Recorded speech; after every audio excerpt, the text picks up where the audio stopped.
நம்ம குக் பண்ணும்போது ஒரு டிஷ் ப்ரிப்பேர் பண்ணும்போது எல்லா இன்க்ரீடியன்ஸும் ஒரே டைம்ல போட்டுற மாட்டோம் இல்லையா? அது ஒரு ஸ்டேஜ்ல we have to put the ingredients so that we have a nice dish. அதே மாதிரி தான் நைட்ல நம்மளோட உடம்புலயும் சர்க்கேடியன் ரிதம்னு ஒன்று இருக்கு. அதாவது நம்ம நைட் நல்லா தூங்கும்போது இந்த செல்குள்ள கொலோஜனுங்கிறது ஒரு ஃபார்ம் ஆகும். அதே டே டைம்ல பார்த்தீங்கன்னா அந்த கொலோஜன் வந்து அசம்பிள் ஆகுறது it is very important for tissue healing.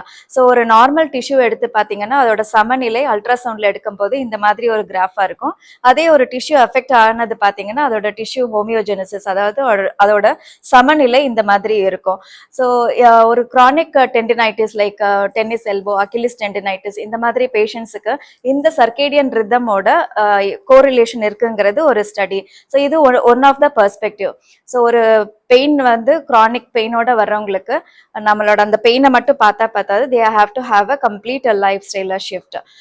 So you need to have a proper circadian rhythm. உங்களோட ஸ்லீப் பேட்டர்னையும் நீங்க கண்டிப்பா இது பெயின் இருந்ததுன்னா பார்த்துக்கணும்.